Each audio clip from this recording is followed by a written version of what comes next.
रेखाताई ठाकूर त्यांना मी विनंती करतो त्यांनी या ठिकाणी मनोगत व्यक्त करावं। सर्वांनी जोरदार टाळ्यांच्या गजरात या ठिकाणी ताईंचं मनोगत ऐकायचं आहे।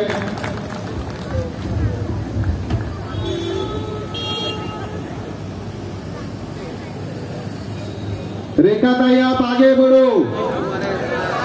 वंचित बहुजन आघाडीचा, बाळासाहेब आंबेडकरांचा,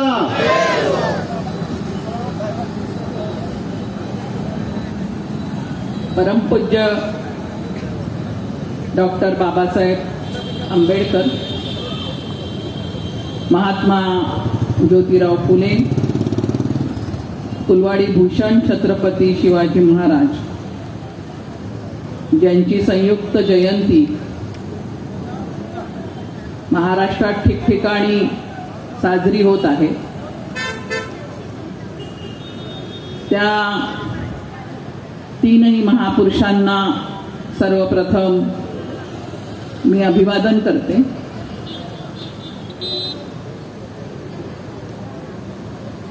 या ठिकाणी वंचित बहुजन आघाडी वसई विरार शहर महानगरपालिकेचं आपली जी कार्यकारिणी आहे त्यांच्या वतीने ही संयुक्त जयंती या ठिकाणी साजरी होत आहे।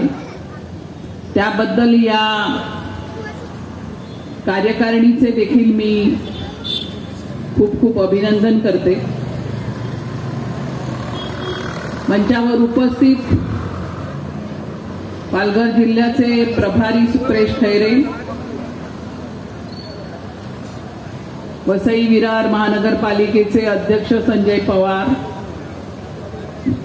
महिला आघाडीच्या अध्यक्ष गीता जाधव, मंचावर उपस्थित इतर सर्व पदाधिकारी, समोर बसलेले सर्व पदाधिकारी, महिला आघाडीच्या पदाधिकारी, बंधू भगिनींनी,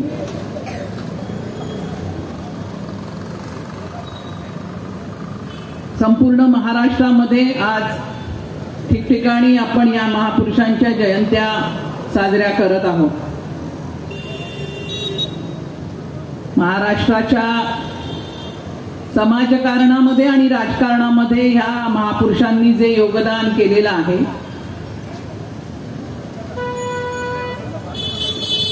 त्याची आठवण करणं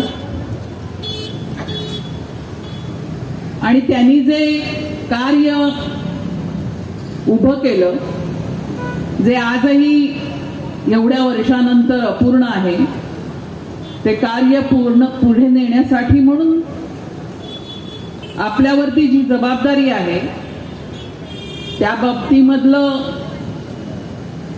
जागृती, चिंतन यासाठी आपण ह्या जयंतीचे कार्यक्रम साजरे करत असतो।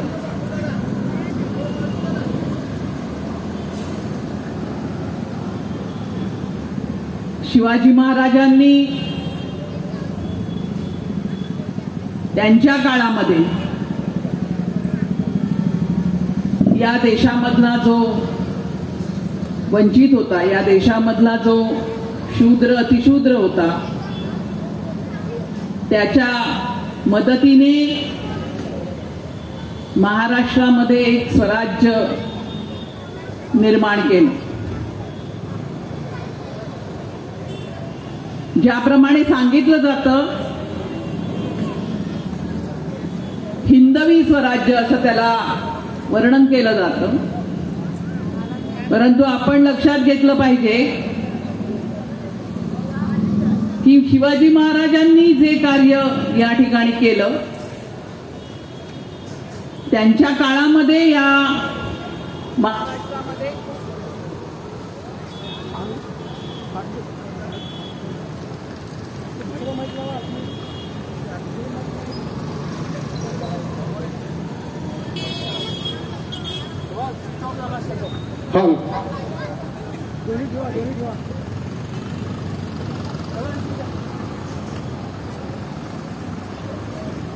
त्यांच्या काळामध्ये खूप अन्याय अत्याचार माजवलेला होता। आणि ज्याप्रमाणे आपल्याला प्रचार केला जातो की या ठिकाणी जे मुस्लिम राजे होते त्यांच्या विरोधामध्ये महाराजांनी हे स्वराज्य निर्माण केलं, तर खरी वस्तुस्थिती अशी आहे की ज्याचा उल्लेख सुप्रेश खैरेंनी केला की रांझ्याच्या पाटलाला शिवाजी महाराजांनी शिक्षा दिली. तर या ठिकाणी जे पाटील देशमुखांचं राज्य होतं, या राज्यामध्ये खूप मोठ्या प्रमाणावरती शेतकऱ्यांवरती अन्याय चाललेला होता, स्त्रियांवरती अत्याचार होत होते आणि ही जी एक सरंजामशाही या ठिकाणच्या मराठा सरदारांनी, मराठा छोटे छोटे जे मराठ्यांचे राज्य होते त्यांनी या ठिकाणी जी निर्माण केलेली होती, त्याच्या विरोधामध्ये इकडच्या गोरगरीब रयतेला न्याय देण्यासाठी म्हणून शिवाजी महाराजांनी खरं म्हटलं तर हे राज्य निर्माण केलं. आणि म्हणून आपण असं बघतो की शिवाजी महाराज त्यांचा जो राज्याभिषेक आहे, या राज्याभिषेकाला आपल्या महाराष्ट्रामधल्या ब्राह्मणांनी विरोध केला.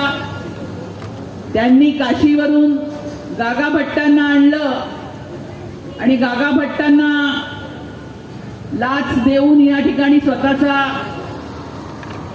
राज्याभिषेक शिवाजी महाराजांनी मान्य करून घेतला. परंतु शिवाजी महाराजांचा बरोबर घातपात झाला, संभाजी महाराजांबरोबर घातपात झाला आणि शिवाजी महाराजांना महाराष्ट्रामधली जनता मधले 200-300 वर्ष विसरून गेली. परत महाराष्ट्राच्या समोर शिवाजी महाराजांचं कार्य आणण्याचं काम जर का कोणी केलं असेल तर ते महात्मा ज्योतिराव फुलेंनी केलं.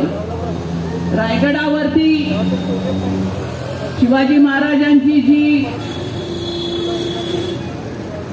समाधी होती, त्या समाधीच्या भोवती गवत वाढलेलं होतं, रान वाढलेलं होतं, ते स्वच्छ करून त्यांनी शिवाजी महाराजांना परत त्या ठिकाणी स्थापित केलं आणि शिवाजी महाराजांची ओळख करून देणारा एक पवाडा लिहिला, कुलवाडी भूषण छत्रपती शिवाजी महाराज. आणि कुलवाडी भूषण म्हणजे काय, तर या ठिकाणचा जो शेतकरी होता त्या शेतकऱ्याला कुलवाडी म्हटलं जातं. आणि हा जो धान्य पिकवणारा या देशामधला, महाराष्ट्रामधला जो शेतकरी होता, गोरगरीब जो या ठिकाणचा अलुतेदार बलुतेदार होता, याच्या मानसन्मानासाठी आणि याच्या रक्षणासाठी म्हणून शिवाजीचं जे राज्य निर्माण झालेलं होतं त्याच्याबद्दलची नवी ओळख आधुनिक देशाला, भारताला करून देण्याचं काम महात्मा फुलेंनी केलं. डॉक्टर बाबासाहेब आंबेडकरांनी शिवाजीचं हे संपूर्ण जे काही शिवाजीच्या भोवती महाराष्ट्रामध्ये झालेलं जे काही राजकारण आहे, जे ब्राह्मणांनी केलं या ठिकाणी, त्याच्याबद्दल एक सुंदर लेख बाबासाहेबांचा प्रसिद्ध आहे की ज्याच्यामध्ये बाबासाहेब असं म्हणतात की त्यावेळेस ज्यावेळेस राज्याभिषेक होत होता त्यावेळेस इकडच्या ब्राह्मणांनी विरोध केला. शिवाजी महाराज हे क्षत्रिय नाही असा वाद निर्माण केला, परंतु त्या वादावर पडदा टाकण्याचं काम गागा भट्टांनी केलं. त्यांनी ते काम केल्यानंतर महाराजांचं राज्याभिषेक झाला. पण परत शिवाजी महाराज क्षत्रिय होते का या पद्धतीचा वाद महाराष्ट्रामध्ये उकरून काढण्याचं काम महाराष्ट्रामधल्या ब्राह्मणांनी 1920 साली परत केलं, ज्याच्यामधलं खूप मोठं नाव होतं लोकमान्य टिळकांचं. की लोकमान्य टिळकांनी त्याच्यामध्ये शाहू महाराज, जे कोल्हापूरचे शाहू महाराज, जे आपल्याला आरक्षणाचे जनक आपण ज्यांना म्हणतो, ते क्षत्रिय नाही आणि म्हणून ते राजे होऊ शकत नाहीत, या प्रकारचा वाद या ठिकाणी निर्माण केलेला होता. आणि बाबासाहेब असं म्हणतात की संपूर्ण महाराष्ट्राच्या राजकारणामध्ये एकदा शिवाजी महाराजांना क्षत्रिय ठरवल्यानंतर परत परत त्यांच्या क्षत्रिय पदावरती वाद निर्माण करण्याचं काम या ठिकाणच्या ब्राह्मणांनी केलं. वारंवार हे काम त्यांनी केलं आणि शिवाजी महाराजांना त्यांचं जे महत्व आहे, शिवाजी महाराजांची जी महती आहे, त्यांचं जे योगदान आहे ते नाकारायचं काम इथल्या ब्राह्मणांनी वारंवार केलं. बाबासाहेबांचं जर का प्रमुख योगदान काय असेल, 1920 साली देशाच्या राजकारणामध्ये आणि समाजकारणामध्ये उतरल्यानंतर बाबासाहेबांनी हे पाहिलं की राजकारण कोण करू शकतो. काँग्रेसचं जे संपूर्ण राजकारण इथे ब्रिटिशांच्या विरुद्धची चळवळ होती, ही मोठ्या प्रमाणावरती या देशामधला जो उच्चभ्रू ब्राह्मण वर्ग होता, उच्च जातीय होते, वकील, डॉक्टर, सावकार, न्यायाधीश असे जे सरकारी नोकरीमध्ये असलेले आणि एकूणच वरच्या नोकऱ्यावरचे उद्योगधंदे सांभाळणारे जे लोक होते, त्यांच्या हातामध्ये काँग्रेसची धुरा होती. आणि या ठिकाणचा जो सर्वसामान्य वंचित बहुजन होता, याला राजकारणामध्ये बोलण्याचा, राजकारणामध्ये भाग घेण्याचा, राजकारणामध्ये काम करण्याचा कोणताही अधिकार नव्हता. सर्वात मोठं जर का बाबासाहेबांचं काही योगदान असेल तर या देशामधली जी बहुजन जनता आहे, या देशामधली जी वंचित जनता आहे, या देशामधल्या ज्या महिला आहेत, यांचा देखील राजकारणामध्ये भाग घेण्याचा, सहभाग घेण्याचा, राजकारणामध्ये काम करण्याचा अधिकार आहे. याच्याबद्दलचं जे संघर्ष आहे, हा हक्क मिळवून देण्यासाठीचा जो संघर्ष आहे तो बाबासाहेबांनी उभा केला. आणि बाबासाहेबांच्या नंतर आपल्याला असं दिसतं की ह्या राजकारणामध्ये इतर ज्या संपूर्ण सगळ्या जाती होत्या, या जातींमधले कार्यकर्ते या चळवळीमध्ये, देशाच्या चळवळीमध्ये, म्हणजे सामाजिक चळवळीमध्ये आणि राजकीय चळवळीमध्ये देखील भाग घेऊ लागले. आपल्याला जो अधिकार जे अनेक मिळालेले आहेत, त्याच्यामधला सर्वात आधुनिक काळामधला सर्वात मोठा संघर्ष हा बाबासाहेबांचा आहे. आणि बाबासाहेबांचं माझ्या दृष्टीने सर्वात मोठं योगदान कोणतं असेल तर ह्या सर्व ज्या वंचित बहुजन जाती आहेत, त्या जातीतल्या लोकांना राजकारणामध्ये, सत्ताकारणामध्ये भाग घेण्याचा अधिकार आहे, हे ठासून देशाला सांगण्याचं काम बाबासाहेबांनी केलं. आपल्याला आठवत असेल तर याला प्रचंड विरोध झालेला आहे. म्हणजे बाबासाहेबांनी शिक्षणाचा अधिकार आपल्याला दिला, बाबासाहेबांनी आपल्याला मतदानाचा अधिकार दिला, बाबासाहेबांनी आपल्याला लोकशाहीमध्ये उमेदवार म्हणून उभं राहण्याचा अधिकार दिला. परंतु या सर्वाच्या विरोधामध्ये या देशामधला जो ब्राह्मण वर्ग होता, जो ज्याच्या हातामध्ये तोपर्यंत नेतृत्व होतं आणि तोपर्यंत त्यांच्यातर्फे सर्व गोष्टी बोलल्या जायच्या, त्यांनी ह्याला त्यावेळेस प्रचंड विरोध केलेला. लोकमान्य टिळकांनी तर असं म्हटलेलं होतं की या माया कुणब्यांना आणि तेला तांबोळ्यांना लेखणीचा अधिकार देऊन काय होणार आहे. ज्यांनी शेत नांगरायचं त्यांना आपण शाळेमध्ये जर पाठवू लागलो तर देशाचं नुकसान होईल. हे लोक लेखण्या धरण्याच्या ऐवजी यांनी या ठिकाणी शेती केली पाहिजे, हे जाहीरपणे सांगण्याचं काम टिळक या ठिकाणी करत होते. म्हणजे आपल्या देशाच्या राजकारणामध्ये हे अनेक असे जे प्रवाह होते. आपण लक्षात घ्या की बाबासाहेब आंबेडकरांनी 27 साली महाडमध्ये मनुस्मृती जाळली, परंतु त्याच्याच अगोदर 2 वर्ष राष्ट्रीय स्वयंसेवक संघाची स्थापना झाली महाराष्ट्रामध्ये, नागपूरमध्ये. 2च वर्षाचं अंतर आहे. म्हणजे तो त्यावेळेस जर का आपण विचार केला तर तो एकच काळ आहे की ज्यावेळेस बाबासाहेब मनुस्मृती जाळत होते, त्यावेळेस राष्ट्रीय स्वयंसेवक संघाची जी निर्मिती आहे, ती निर्मिती यासाठी झालेली होती की राजकारणामध्ये जर का माया कुटुंबियांना तेला तांबोळ्यांना आणि बहुजनांना जर का अधिकार दिले जात असतील तर या ठिकाणी ब्राह्मणांची जी मक्तेदारी आहे ती खतम होते आणि म्हणून ही ब्राह्मणांची मक्तेदारी खतम व्हायची नसेल आणि पेशवाईचं जे राज्य होतं ते परत जर का यायचं असेल तर त्याच्यासाठी म्हणून राष्ट्रीय स्वयंसेवक संघाची स्थापना 25 साली झालेली दिसते. म्हणजे एका बाजूला हे या बाजूला राष्ट्रीय स्वयंसेवक संघाचं जे राजकारण होतं ते या ठिकाणची मनुस्मृतीची व्यवस्था टिकली पाहिजे यासाठीच मूळ या संघाची स्थापना झाली आणि दुसऱ्या बाजूला या मनुस्मृतीचं जे काही व्यवस्था आहे ती या देशामधून उकडून फेकण्यासाठी म्हणून बाबासाहेबांचं राजकारण आपल्याला चाललेलं दिसतं आणि याचं पुढे असं झालेलं आपल्याला दिसतं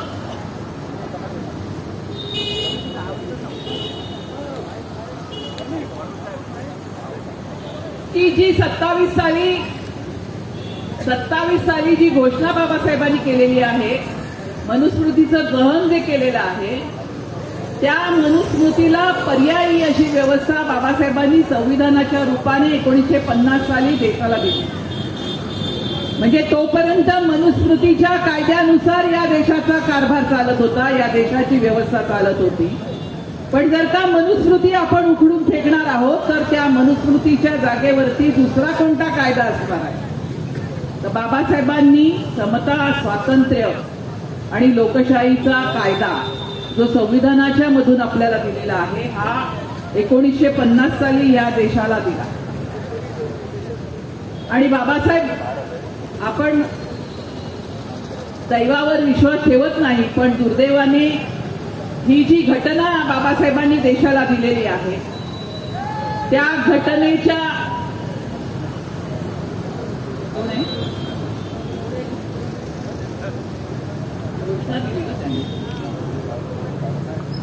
या घटनेच्या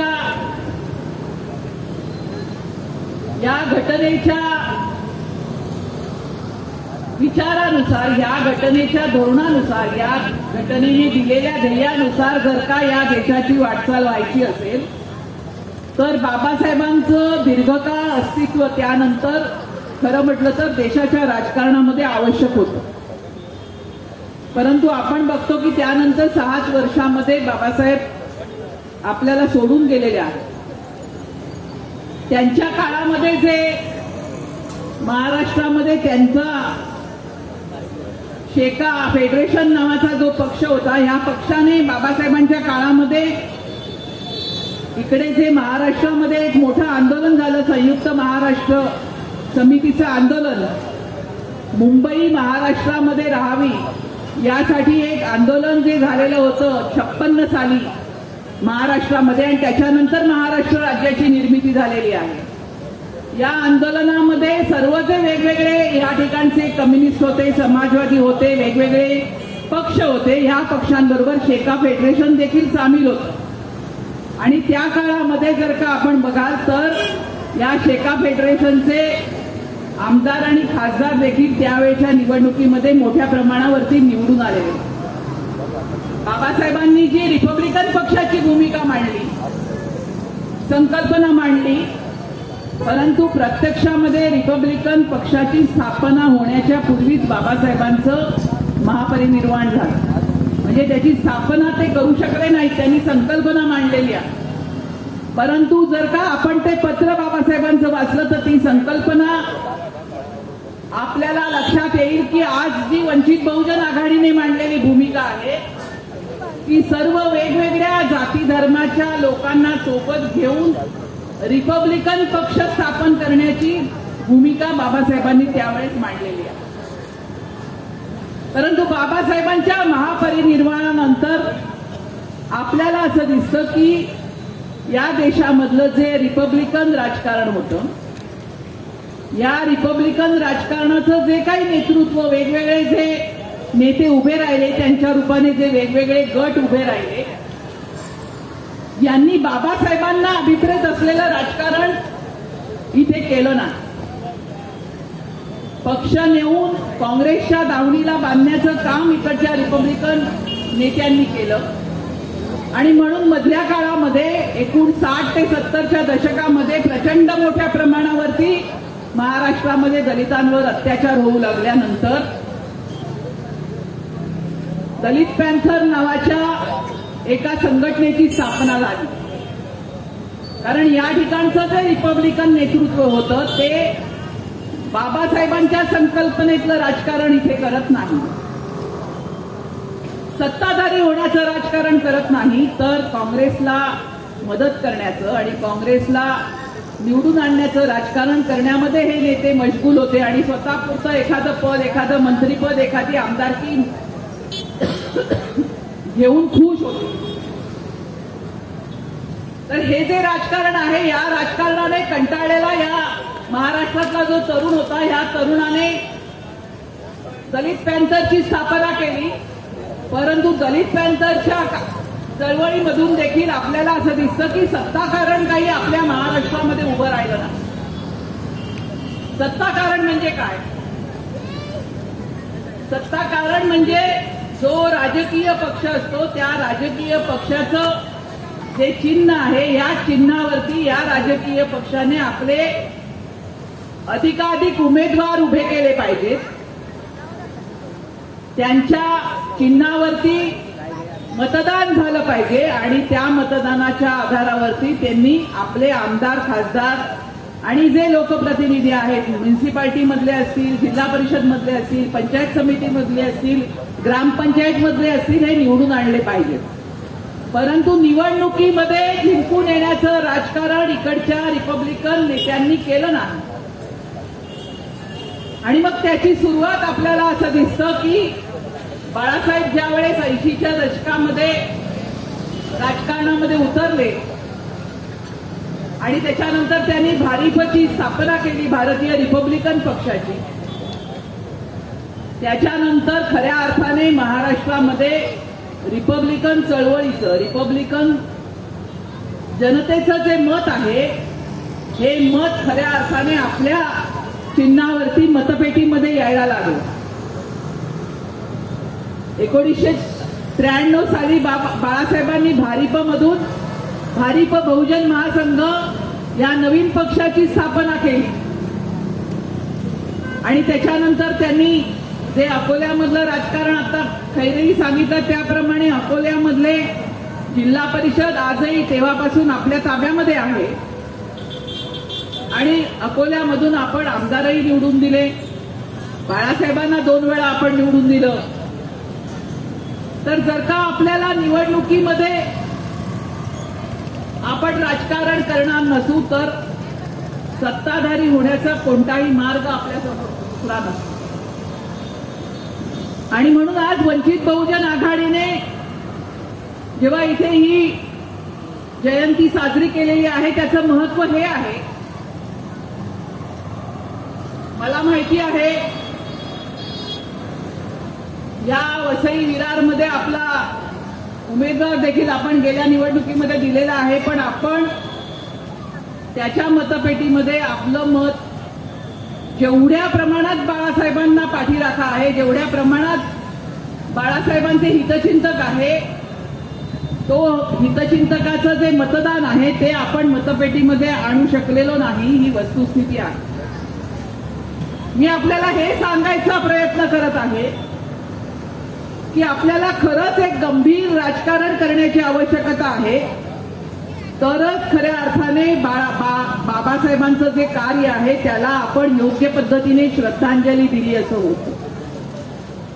कारण बाबासाहेबांना आपण जे त्यांचं जयंतीमध्ये गौरव करतो, जयंतीमध्ये आपण त्यांच्या मिरवणुका काढतो, त्यांची गाणी म्हणतो, त्यांच्या गाण्यांवरती मगाशी मुली इथे नाचत होत्या, आपला आनंद योग्य आहे, परंतु खऱ्या अर्थाने आपण आत्मा मानत नाही. पण बाबासाहेबांना आपण असं गृहीत धरू की बाबासाहेबांचा जर आत्मा कुठे असेल तर त्यांना खऱ्या अर्थाने त्या आत्म्याला तेव्हाच खऱ्या अर्थाने समाधान मिळेल की जेव्हा आपण ह्याच्यामध्ये महाराष्ट्रामध्ये या देशामध्ये एक गंभीर असं निवडणुकीचं राजकारण उभं करू.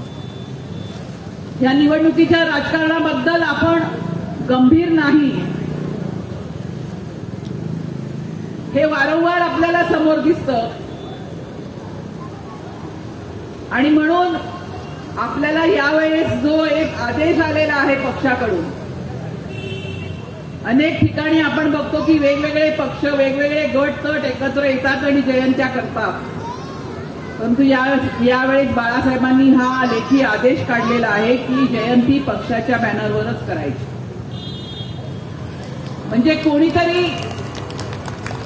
कोणीतरी आजूबाजूचे जे पैसेवाले लोक आहेत त्यांच्याकडून पैसे गोळा करून जयंतीमध्ये जल्लोष करण्यामधून आपलं काम कुठेही पुढे जात नाही, आपलं राजकारण कुठेही पुढे जात नाही.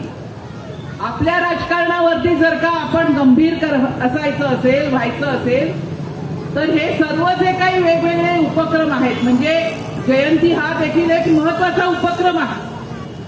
बाबासाहेबांचा जो विचार आहे हा समाजामध्ये पसरवण्यासाठी, समाजाला त्या दृष्टीने जागृत करण्यासाठी, संघटित करण्यासाठी जयंतीचा उपयोग खरं तर झाला पाहिजे. परंतु प्रत्यक्षात आपण बघतो की इतरच जे करमणुकीचे कार्यक्रम असतात त्यालाच आपल्या दृष्टीने जास्त महत्व असतं. हे जे वैचारिक प्रबोधन आणि चिंतन आणि मंथन आहे याच्यावरती आपलं लक्ष नाही आहे. म्हणून मग आपल्याला जर का या ठिकाणी खऱ्या अर्थाने बाबासाहेबांचं जे काही घटना देशाला देताना रिपब्लिकन पक्ष स्थापन करण्यामागे जी काही बाबासाहेबांची भूमिका आहे, ही भूमिका आणि बाबासाहेबांचं जे या देशाची सामाजिक पुनर्रचना करण्याचं जे स्वप्न आहे, जे ध्येय आहे, ते जर का साकार करायचं असेल तर खऱ्या अर्थाने आपण गंभीरपणाने राजकारण केलं पाहिजे. याच्याबद्दल आपल्याला सर्वांनाच एक आपल्या स्वतःच्या आपण स्वतः काय करत आहोत याच्याबद्दल आत्मचिंतन करण्याची खूप मोठी आवश्यकता आहे. बाळासाहेबांनी नेहमीच हे आपल्याला सांगितलेलं आहे की स्वाभिमानाचं राजकारण करा.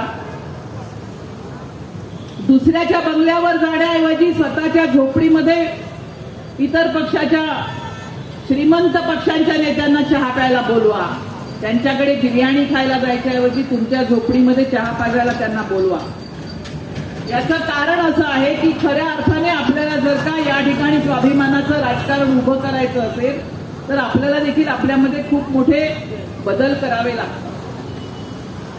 बाबासाहेबांनी जे घटना देताना जे भाषण केलेलं आहे, संविधान देशाला सादर करताना जे भाषण केलेलं आहे, त्याच्यामध्ये त्यांची मोठी खंत होती. त्यांच्या हातामध्ये जेवढं होतं तेवढं त्यांनी केलं. त्यांनी काय केलं? त्यांनी आपल्या सर्वांना मतदानाचा अधिकार दिला आणि एक प्रकारे या देशामध्ये राजकीय समतेची व्यवस्था दिली, राजकीय समतेचा कायदा दिला.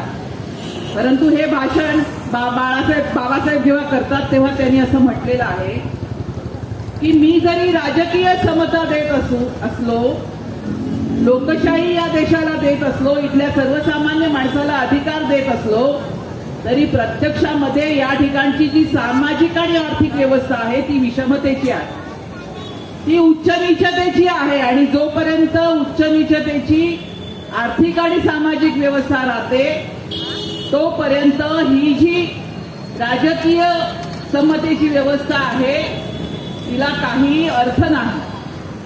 कारण या निवडणुका पैशाच्या आधारावर, सामाजिक सत्तेच्या आधारावरती,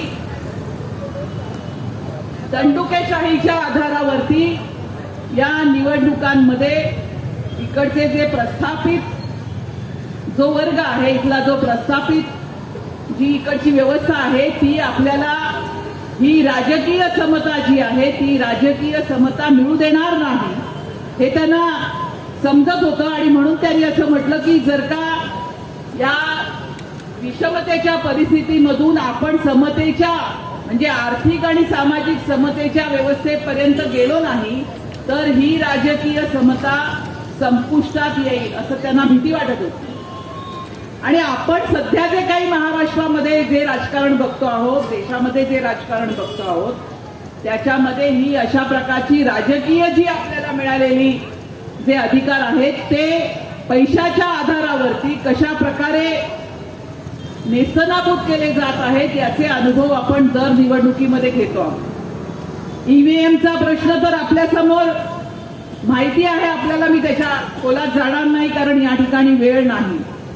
परंतु ज्या प्रकारे पक्षाचे आमदार खासदार खरेदी केले जातात, ज्या प्रकारे लोकांना थैल्या वाटल्या जातात, पैसे वाटले जातात आणि पैशाचा प्रचंड प्रभाव इकडच्या निवडणुकांमध्ये आहे, ज्याच्यामध्ये या ठिकाणचा जो गरीब कार्यकर्ता आहे, गरीब जो या ठिकाणचा उमेदवार आहे हा टिकू शकत नाही. जो विचाराच्या आधारावरती या राजकारणामध्ये उभा राहून मागतो तो टिकू शकत नाही.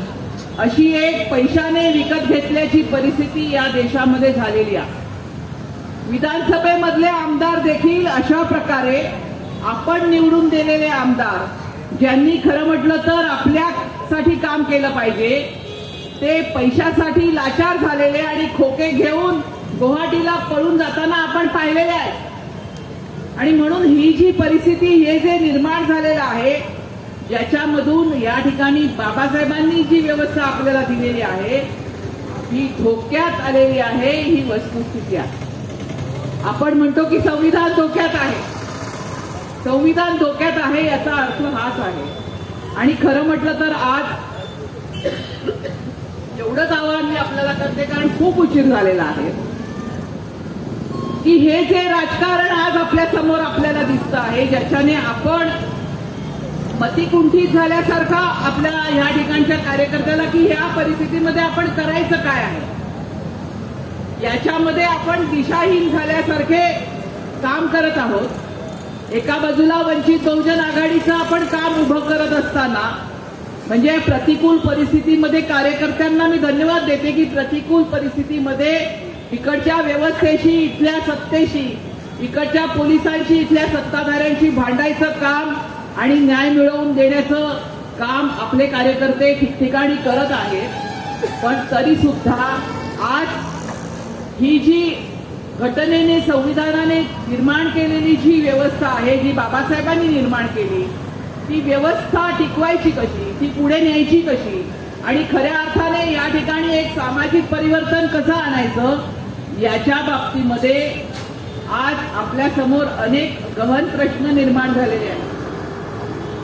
त्याच्याकडे मी आपलं लक्ष वेधते, मी त्याची उत्तर या ठिकाणी द्यायला आलेले नाही. आपल्याला सर्वांनाच हे उत्तर शोधावं लागणार आहे, कारण इथे आपले पण कार्यकर्ते विकत जाताना आपण बघत आहोत. म्हणजे याला आपले कार्यकर्ते अपवाद आहेत का, की या ठिकाणी जे खरेदी विक्री होते राजकारणामध्ये, माणसांची खरेदी विक्री, हे एक प्रकारचं या ठिकाणच्या राजकारणाचं जे अधःपतन झालेलं आहे, ह्याला आपल्यातले कार्यकर्तेही अपवाद नाही आहेत. त्यामुळे या सर्व परिस्थितीच्या मधून आपण पुढे कसं जायचं आहे याच्या बाबतीमध्ये आपण सर्वांनी एक चिंतन केलं पाहिजे. आणि आपल्याला खऱ्या अर्थाने मला स्वतःला असं वाटतं की तोपर्यंत बाबासाहेबांना समाधान देणारं आपण काही करत नाही आहोत, हे देखील आपण लक्षात घेतलं पाहिजे. ही खंत या ठिकाणी मी व्यक्त करते आणि या निमित्ताने, ह्या बाबासाहेबांच्या जयंतीच्या निमित्ताने ह्या प्रकारचं एक चिंतन करायला आपण उद्युक्त व्हावं असं आवाहन या ठिकाणी मी आपल्याला करते आणि मी आपली रजा घेते. जय हिंद.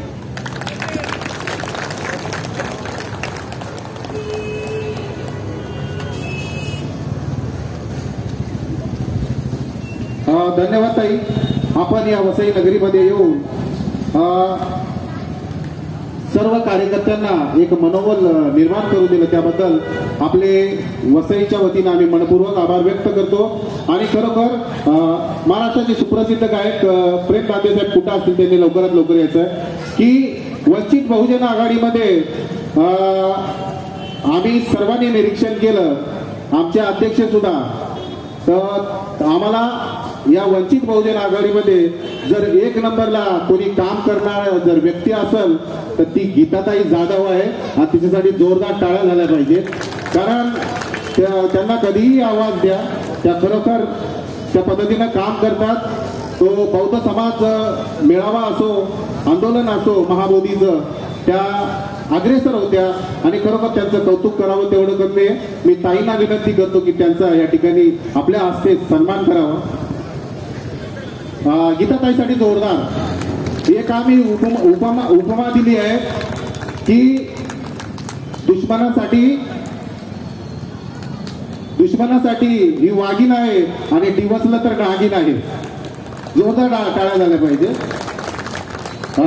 मी या ठिकाणी अनिल कांबळे सरांचा अक्षय गुजर यांना विनंती करतो, त्यांनी सन्मान करावा. या ठिकाणी मी या ठिकाणी आपले गौतम दीपक गौतम आप मंच के ऊपर आहे. या ठिकाणी दीपक गौतमचा संजय पवार साहेब हे सन्मान करतील. त्याचबरोबर या ठिकाणी मी विनंती करतो तनू जाधव हिने यायचं आहे. या मुलीने निवडणुकीच्या वेळेलाही प्रचार प्रसार केला होता वंचित बहुजन आघाडीचा, आणि त्याचबरोबर या कार्यक्रमात सुद्धा तिने एक प्रचार प्रसार एक ऑनलाईन हा केला. त्याच्याबद्दल तिचा मी सुप्रेश खैरे साहेब यांना विनंती करतो, तिचा या ठिकाणी आपण सन्मान करावा. जोरदार तिच्यासाठी टाळ्या झाल्या पाहिजेत. आणि सन्मान या ठिकाणी कसबे साहेब यांना विनंती करतो, त्यांनी मंचकावर यावं. कसबे साहेबांचं या ठिकाणी डॉक्टर रमेश सोनकांबळे साहेब हे सन्मान करतील, ही त्यांना मी विनंती करतो. महाराष्ट्राचे सुप्रसिद्ध गायक प्रेम दांडे साहेब त्यांनी आपला मंच लवकरात लवकर चालू करावा. ओके.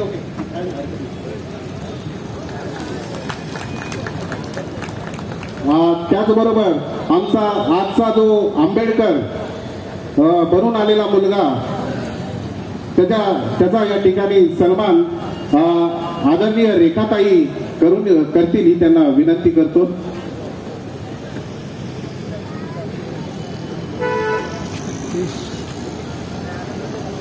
जोरदार टाळ्या झाल्या पाहिजे.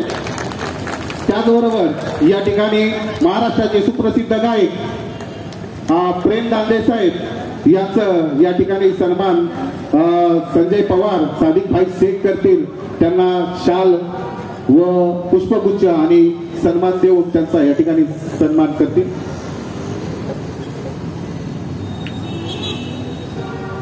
सर्वांनी प्रेम दांडे साहेबांसाठी जोरदार टाळ्या द्यायच्या.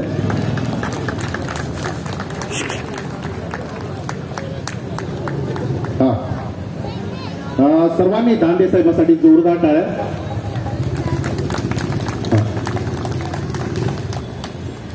या ठिकाणी मी विनंती करतो की लहान मुलं जेवढे आहेत त्यांनी इकडे यायचंय. लहान मुलं, फक्त लहान मुलं.